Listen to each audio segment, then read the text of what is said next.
Hey, let's take a look at section 1.5, function arithmetic. So, yeah, as the name of the section suggests, we're going to start doing arithmetic with functions. So, we know from our previous sections that when I write something like this is a real number, right? So if I have two such things, I've got two real numbers. So I can perform arithmetic operations on these functions, right? So let's just write in general what we've got. We've got suppose f and g are functions. Okay, so that means f and g are both real numbers, right? So if these things are both real, well, and defined, right? We've got some value x that's in the domain of both, so we run x through both of these things and then we get a real number. Well, I can add these things together. Maybe we could do something like this.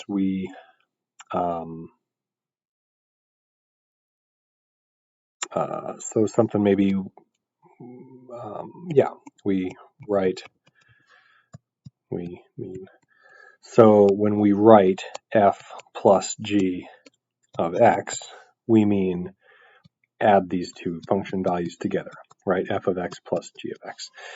So we're going to write it like this. And be careful that we don't mean multiplication here. That's the big error here, is we're going to think that this is multiplication. Somehow we're going to distribute this through. I know that it kind of looks that way, but this is not what's happening. We're saying add the functions f and g together, and the input is x. Okay, so this is going to be the same thing for subtraction, right? If we write f minus g of x, what we mean is f of x minus g of x. Be careful here, order matters here, right? With subtraction, order matters. Okay, and big surprise, we're going to have this with multiplication and division as well, right? F over g of x. So when we write this, we mean that we're multiplying them together. And when we do this, we are dividing. And on this guy, we've got to provide, g of x can't be 0. Right. And maybe, because the error that we're going to make on here is with grouping symbols, so maybe we can just include these, right? I'm going to multiply the whole function f by the whole function g. Okay, so let's see some examples here. We've got nice functions, right? I've got a function f, I've got a function g, and let's go ahead and find f plus g of -1. So if we do number 1 here, f plus g at -1, well, what that means is this, right? We're going to add these two function values together, f of -1 plus g of -1.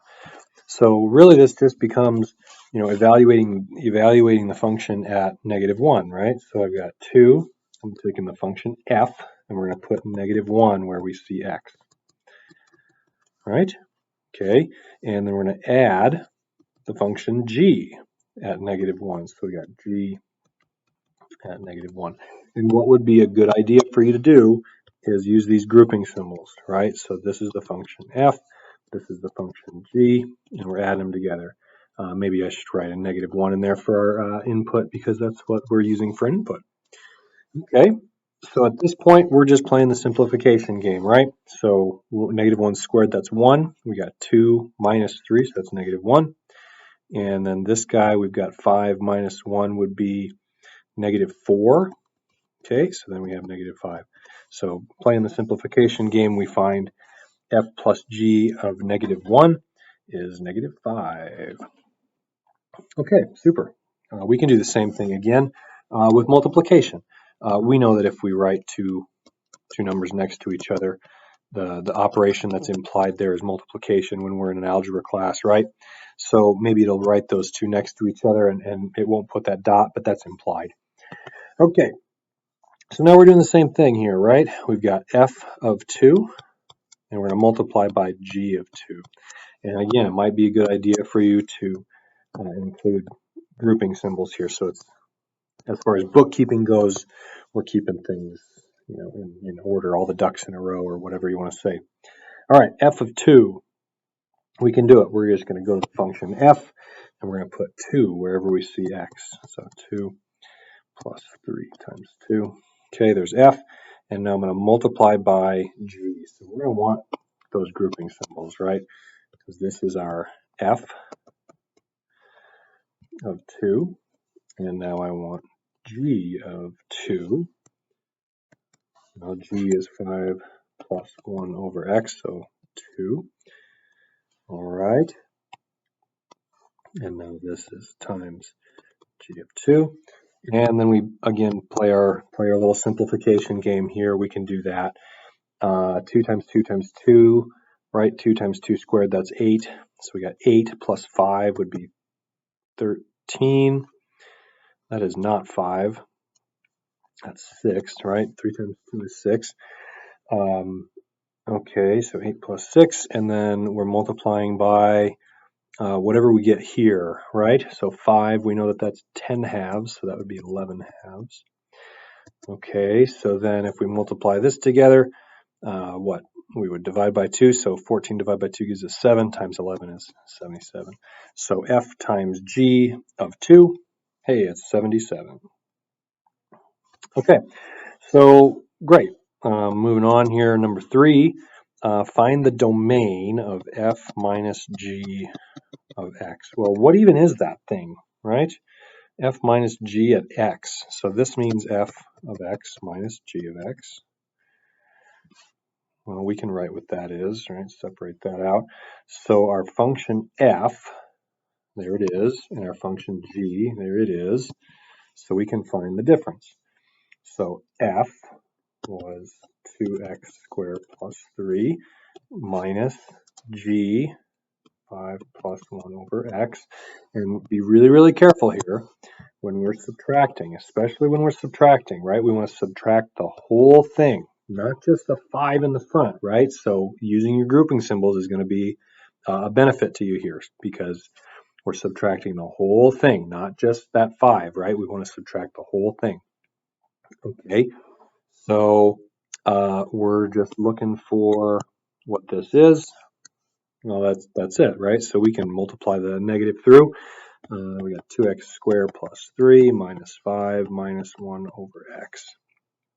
So we can combine, well, there should be an x on that one, shouldn't there? Oops.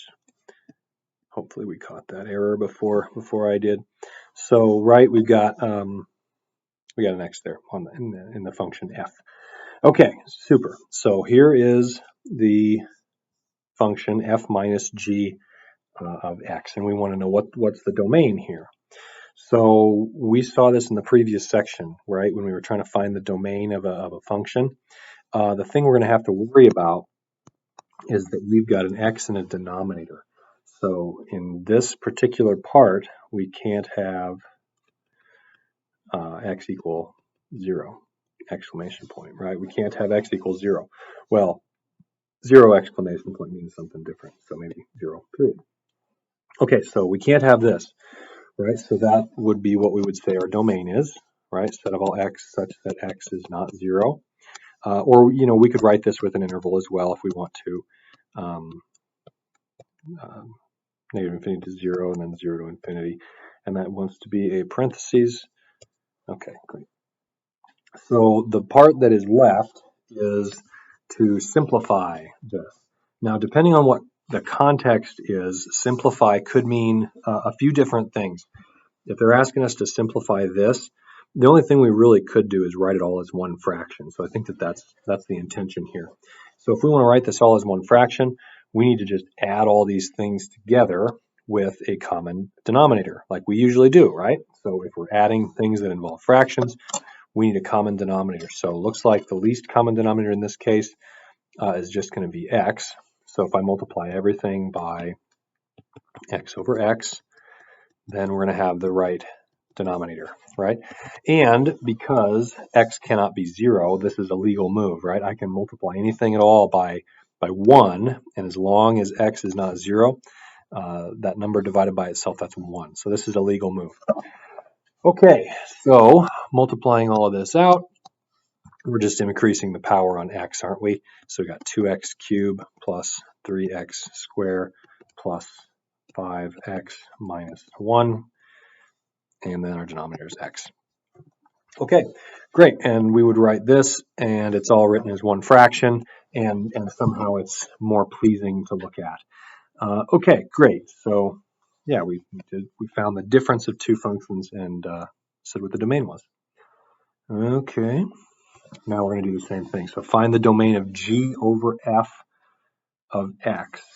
Okay, we can do it. Or we want g over f of x. Well, this is g of x over f of x, right? So we're just going to put g in the numerator. Let me put a line here. G in the numerator, so 5 plus 1 over x, that was what g was. And then our denominator is f. So our denominator is f. So that one was 2x squared plus 3x. So here is our, what do we call it? Function, right? Here's our quotient, right? So if we wanted to, does it ask us to simplify this? Yep. So we want to simplify this. So we've got a complex fraction, and reaching way back in our memories for what we do with complex fractions, we've got a couple of things we can do, right? So complex fraction, we've got a fraction inside a fraction, right? So there's a fraction inside the numerator here. So our strategy that we're going to do for this one, at least the easiest thing I think would be to multiply both the numerator and the denominator by x. That way, that numerator is just going to cancel that factor out, right? If I distribute these x's through, what are we left with here? So 5 times x, we've got 5x. X times 1 over x, that's just 1, right? X over x. And then the denominator, we just multiply each of these by x. So 2x cubed plus 3x squared. So simplified, there it is. And now I want to find my domain. Now it probably would be a good idea to kind of look at what we had before we simplified for thinking about the domain, because we need to keep in the back of our head that we've got that fraction up there, 1 over x, right? So I can't have x equals 0. So maybe right off the bat we would do that and note this, because, hey, that's the domain of g, right? And this thing's only defined if we're in the domain of both f and g. So this is right off the bat, we can't have 0, right? Because that's not the domain of g. Okay, but then we would go and look at what we simplified, right? So we can't have the denominator 2x cubed plus 3x squared. We cannot have that equal 0. So we would just go and solve this, right? So we would solve this by factoring. We have a polynomial and 0 on one side. So the standard way to do this, solve this would be by factoring, right? So we could factor out x squared, and what we're left with would then be 2x plus 3.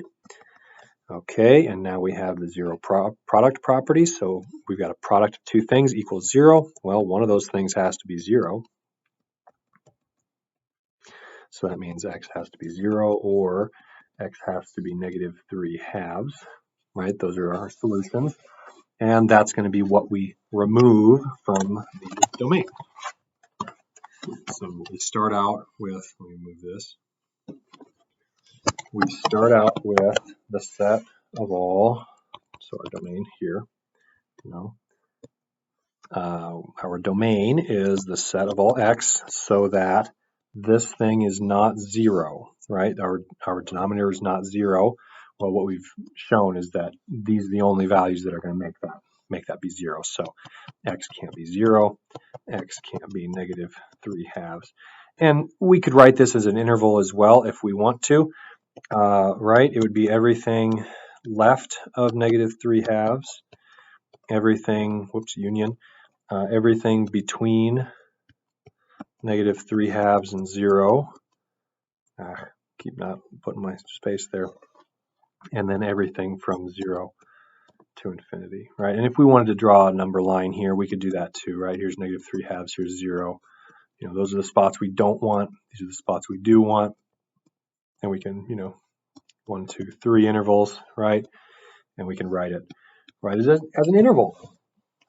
All right, super. Okay, So the difference quotient. This is something that usually gives students fits, and it's usually because, oh my goodness, look at all those letters and look at all of this junk flying around. So we need to just focus on each individual piece, right? So if I have f of x plus h, this is just the function f where I put x plus h instead of x, right? And then f of x, well, that's just the function. And then h, well, we don't know what h is. It's just some variable, right? We're absolutely going to talk about what the meaning of this thing is in a future section. But for now, we're just working with notation here. So let's do this one. So for this guy, I want f of x plus h minus f of x over h. Okay, well, I'm just going to take, for this piece, just take it one piece at a time, right? So this piece, I'm going to put x plus h wherever I see x in the function f. So I'm going to have x plus h squared minus 2 times x plus h plus 1. I'm going to put that in a different color. Okay, and now this is f of x plus h, right? Okay, now I want the other piece. I want to do minus and then the function. So I'm going to have the function x squared minus 2x plus 1. Okay, and now this minus f of x. Okay, so here's our numerator, and then my denominator, that's just h, right? It's just, so we've got, that's f of x plus h, that's f of x, and it's getting kind of cluttered up.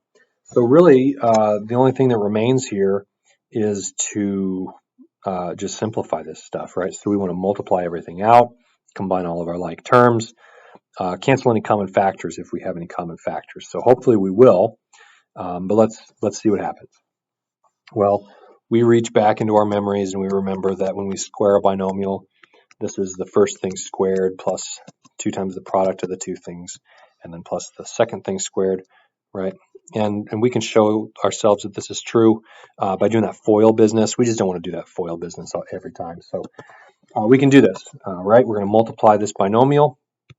So we got the first thing squared plus 2 times the product of the things plus the second thing squared. And then let's distribute this 2 here. So we got negative 2x, negative 2h. All right. And then we got the 1. Okay. And then what? Distribute this negative through to each term. So we got minus x squared plus 2x minus 1. There's our numerator. We got h on the bottom, doesn't go anywhere. Alrighty. And now we're in the numerator looking for like terms. So what do we have? We got x squared minus x squared. So those guys are just going to go away. We've got 2xh. Doesn't look like there's any other xh involved. H squared doesn't look like there's any other h squared. This guy looks like it's going to cancel out, right? A minus 1 and a plus. We got a 1, minus 1. Those go away. So we're just matching up what goes away, right? And then what remains would be 2xh plus h squared minus 2h, right? Everything else canceled out, and we saw that those had an opposite factor, right? Okay, and then our h is still there. Well, now we can cancel all these common factors of h, right? So if everything has a factor of h in the numerator, well, take it out.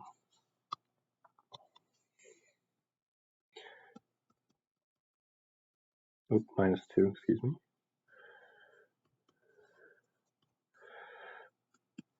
And now that h cancels, right?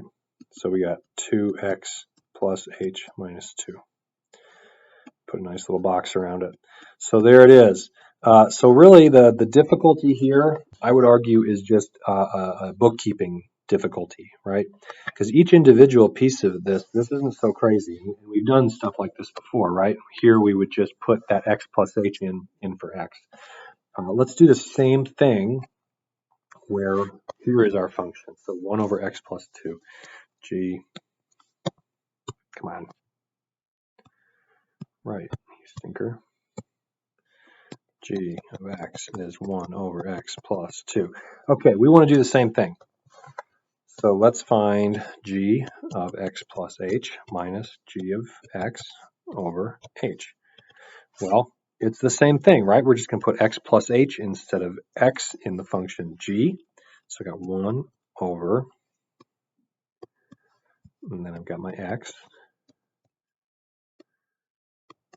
and our 2, then subtract the function g, divide by h. Okay, so here is the difference quotient. How wonderful. Now what remains is to, well, simplify this, right? Simplifying it's going to be the hard part for us. But again, we have complex fractions. We have tried and true methods to simplify complex fractions, and we can, well, we can go for it. So if we're going to, if we're going to simplify this, we want to get rid of all the fractions inside the fractions. So we're just going to multiply by the least common denominator over the least common denominator, right? And we've seen this before. Least common denominator of all the fractions here is going to just be, looks like the product of the two denominators. So x plus h plus 2 times x plus 2. And we're going to multiply by both, multiply both the numerator and the denominator by this. And that's going to make all of our fractions go away. All right, so now this gets multiplied here and also here. So we can write what we've got. Well, the thing that makes this work is that we've got a common factor, right? This x plus h plus 2 and this x plus h plus 2, those guys are going to cancel out, and all we're left with is that x plus 2. Then the other one here, that x plus 2 is going to cancel out as a factor, and we're left with x plus h plus 2, right? Okay, and then in the denominator, we've just got this product. And we want to leave this, probably leave this be for now, because it could be that we're going to cancel some common factors in the end. And I think looking ahead to the next step, we can see that one is, right? So if we multiply this negative through here, what's going to happen? Well, we're going to have our x plus 2, then I've got minus x minus h minus 2 over h times x plus h plus 2 and x plus 2. And now we see that the x cancels and the 2 cancels, and all we're left with is a negative h over h times x plus h plus 2 times x plus 2. And now our h cancels, so that goes away, and we're just left with a negative 1 over this product. And we could probably be finished there, but just to be complete, it might be a good idea to finish multiplying everything out. And we can do this. We remember what we're doing with these. When we multiply a polynomial by a polynomial, we multiply every term in the first one by every term in the second one. And this gets kind of cluttery, right? But everything gets multiplied by everything else. So let's write what that is. I would first have x times x plus 2. So I got x squared plus 2x. Then we move to the h. We would have h times x, 2 times h. And then we've got our last one, 2x plus 4. And we would add our like terms together. X squared looks like plus 4x plus 4 plus hx plus 2h. And, we could just replace, we did a little scratch work there. We did 1 over this stuff.